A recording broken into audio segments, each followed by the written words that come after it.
Bonjour et bienvenue dans ce 15e podcast où nous allons aborder le fait de pratiquer la méditation, de ses bienfaits et aussi vous partager un peu mon parcours.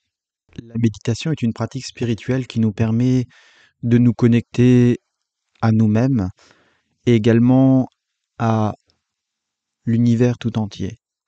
Il existe actuellement 4 types de méditation bien connus, à savoir la première qui est celle de la pleine conscience, la transcendantale, Vipassana, qui est la plus ancienne, et Zazen. Dans ce podcast, je vais plus particulièrement vous parler de la méditation Vipassana, qui est la plus ancienne, qui a été enseignée il y a plus de 2500 ans par le Bouddha. Le fait de méditer peut nous apporter de nombreux bienfaits dans notre vie, à la fois pour notre santé mentale et physique. Elle peut considérablement réduire votre stress, améliorer votre concentration, favoriser aussi un sommeil plus profond et plus réparateur, renforcer votre système immunitaire et promouvoir surtout un bien-être général. Pour toutes les personnes qui sont soumises à de l'anxiété, du stress ou à toute forme de dépression, je vous recommande d'utiliser cette méthode, d'être accompagné pour aussi pouvoir mieux gérer vos émotions et faire face aux différentes situations. Tout être humain est capable d'atteindre cette connaissance de soi et de la nature profonde des choses par la pratique, la patience, les efforts et la concentration. Si vous souhaitez débuter la méditation, il existe quelques techniques simples qui vous permettront de rester concentré, de limiter aussi les pensées parasites qui pourront vous déconcentrer. Vous pouvez tout d'abord vous concentrer sur votre respiration, ce qui est le plus simple. Deuxièmement, vous pouvez focaliser votre attention sur une image ou sur un objet. Par exemple, une photo qui vous apporte la paix, un bon souvenir, une bougie également. Et vous avez aussi la dernière possibilité qui est la récitation d'un mantra, en le répétant plusieurs fois et en restant concentré sur ce dernier.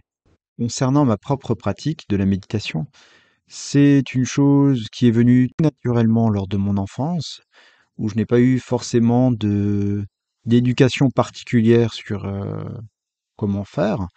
C'était tout à fait naturel d'être dans cet état, dans l'observation de tous les phénomènes qui m'entourent et également une forme de contemplation.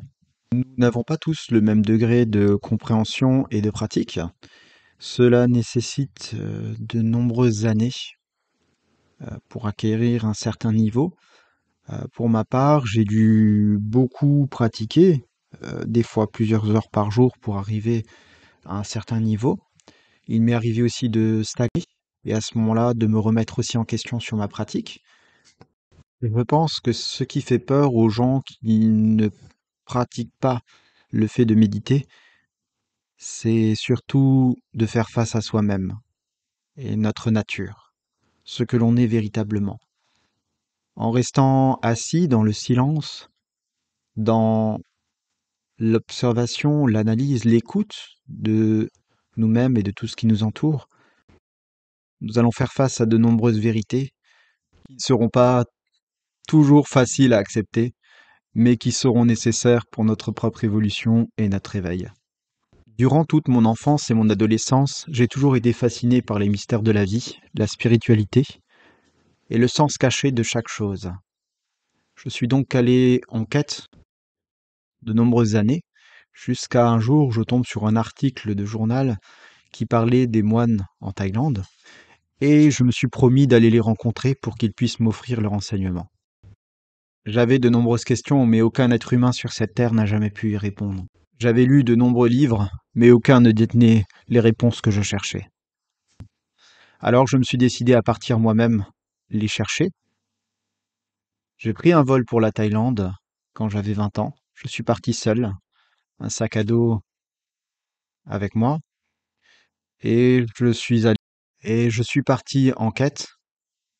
Je suis allé dans de nombreux temples et j'ai rencontré de nombreux moines avec lesquels j'ai pu échanger sur beaucoup de questions existentielles que j'avais sur le sens de la vie et de la mort, de ma propre existence.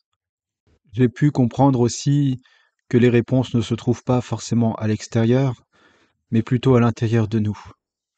Nous les avons déjà en notre possession, mais nous ne sommes pas toujours capables de pouvoir les voir et même les comprendre. Méditer est essentiel pour comprendre les phénomènes qui nous entourent et pouvoir mieux les maîtriser. Prenons aussi conscience de l'importance de notre corps physique pour nous permettre de nous réaliser, même si celui-ci est fragile, nous devons en prendre soin, car ce dernier est notre véhicule, qui nous sera nécessaire pour toute notre incarnation. Développer la tranquillité de l'esprit nous permettra d'atteindre le véritable bonheur. Il est possible de pratiquer la méditation à tout moment. Lorsque j'étais dans mes débuts de pratique, je pensais qu'il était constamment nécessaire de rester assis, voire allongé, parce que cette posture me convenait mieux. Toutefois, ce n'est pas forcément nécessaire.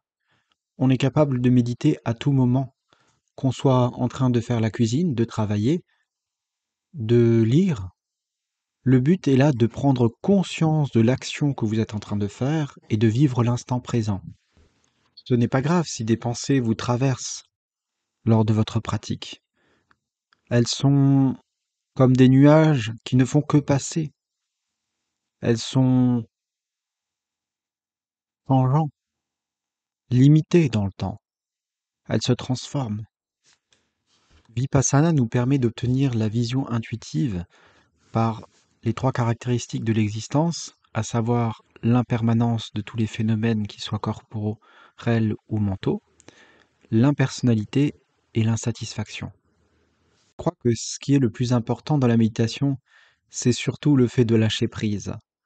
Nous voulons constamment nous accrocher à nos désirs, nos rêves, à nous-mêmes, aux choses qui nous entourent, alors que celles-ci ne sont que temporelles et finiront par disparaître, que le veuille ou non. Nous pensons constamment que le fait de nous attacher à tout ce que l'on aime nous permettra d'être heureux. Mais c'est faux. Vous devez avoir un regard neuf sur ceci et vous détacher de toute chose. C'est là que naît le véritable amour. Être détaché de tout ne veut pas forcément dire ne pas avoir de préférence ou d'affinité. Ce n'est pas ça. Vous devez accepter l'impermanence des choses pour en comprendre la valeur et le sens même de notre vie. Pour atteindre la libération et le véritable bonheur, nous devons déjà nous détacher de certaines pensées, de certaines actions.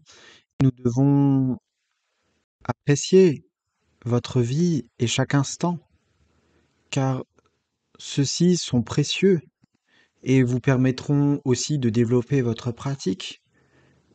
Notre monde nous offre de nombreuses possibilités et nous seuls nous limitons dans ce qui peut arriver. Apprenez à vous reconnecter à vous-même, même si vous devez commencer par 5 minutes par jour. Vous verrez, au bout d'un certain temps de pratique, des transformations positives vont apparaître dans votre vie. Prenez conscience de vos émotions, acceptez-les, comprenez en l'origine, la source, si celle-ci vous apporte du bonheur ou du malheur. Vous pourrez trouver de nombreuses réponses. J'aimerais vous partager une citation de Matthieu Ricard, qui est moine bouddhiste et auteur. Nous déployons beaucoup d'efforts pour améliorer les conditions extérieures de notre existence, mais en fin de compte, c'est toujours notre esprit qui fait l'expérience du monde et le traduit sous forme de bien-être ou de souffrance.